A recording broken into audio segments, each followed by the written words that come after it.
সরকারি সেবায় স্বচ্ছতা ও জবাবদিহিতা নিশ্চিতে ময়মনসিংহের প্রায় সব সরকারি দপ্তরেই অভিযোগ বাক্স রাখা হয়েছে।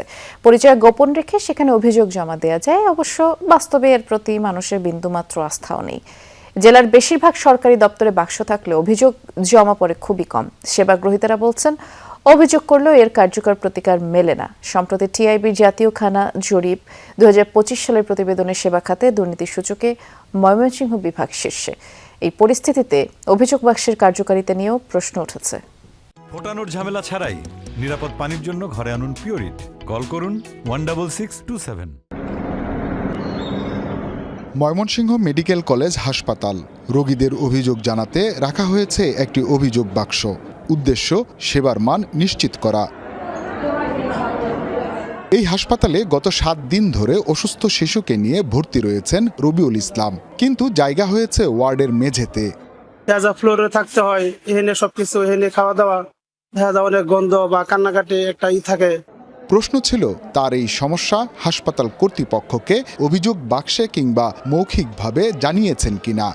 আমার বিশ্বাস হয় অভিযোগ জানালেও কাজ হবে না, যার কারণে মানুষ বা আমিও জানি যতটুকু এটা কাজ হয় না, যার কারণে কেউ জানাইতে চায় না। অভিযোগ বক্সটা সেখানে আসলে আমাদের কম অভিযোগই আসলে মানে মানুষের ড্রপিং যেটা সেটা কম হয়, মানে পরেই না এরকম বলা যায়। অভিযোগ বাক্স কতটা কার্যকর তা জানতে পরিচয় গোপন রেখে জেলার কয়েকটি সরকারি দপ্তরে রাখা বাক্সে পরীক্ষামূলকভাবে অভিযোগ জমা দেয় যমুনা টেলিভিশন। এরপর অপেক্ষা।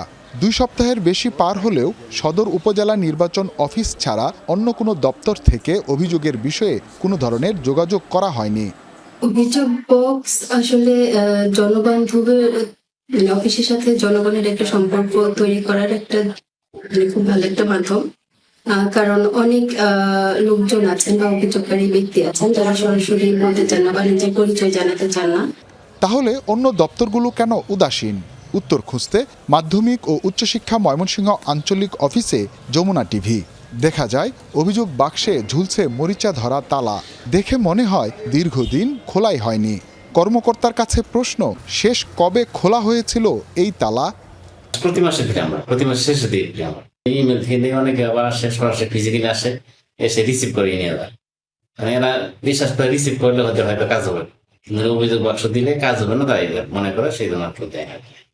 জেলা প্রশাসন, পাসপোর্ট অফিস ও বিআরটি এর কর্মকর্তাদের দাবি, যোগাযোগ ব্যবস্থার আধুনিকায়নের ফলে অভিযোগ বাক্সের ব্যবহার আগের তুলনায় কমে গেছে। ইলেকট্রনিক মিডিয়া ব্যবহারের ফলে মানুষ হচ্ছে যে ম্যানুয়ালি অভিযোগ দাখিল থেকে একটু বেরিয়ে এসেছে।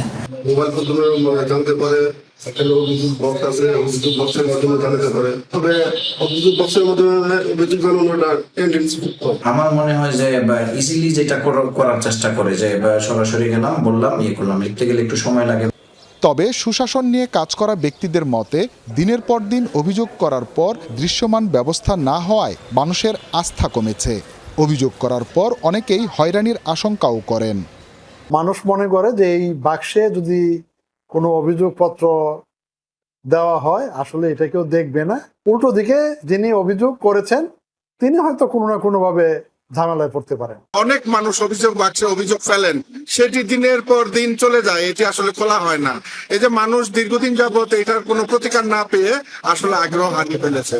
এদিকে ট্রান্সপারেন্সি ইন্টারন্যাশনাল বাংলাদেশের সাম্প্রতিক প্রতিবেদনে ময়মনসিংহ বিভাগকে সেবা খাতে দুর্নীতির শীর্ষে স্থান দিয়েছে। ফলে প্রশ্ন উঠেছে, যেখানে দুর্নীতি এত বেশি সেখানে অভিযোগ বাক্স কেন কার্যকর ভূমিকা রাখতে পারছে না? এই যে দুর্নীতির বিচার হয় না, প্রতিরোধ হয় না, প্রতিকার হয় না। অভিযোগ বাক্সের উদ্দেশ্য ছিল সাধারণ মানুষের কণ্ঠস্বর প্রশাসনের কাছে পৌঁছে দেয়া। কিন্তু দিনের পর দিন সেই বাক্স যদি খালি পড়ে থাকে তাহলে প্রশ্ন থেকেই যায়, মানুষ অভিযোগ করতে চায় না নাকি অভিযোগ করে প্রতিকার পায় না? অভিযোগ ব্যবস্থার প্রতি আস্থা ফিরিয়ে আনতে কার্যকর ও দৃশ্যমান উদ্যোগ নেয়ার তাগিদ সংশ্লিষ্টদের। হুসাইন শাহিদ, যমুনা নিউজ, ময়মনসিংহ।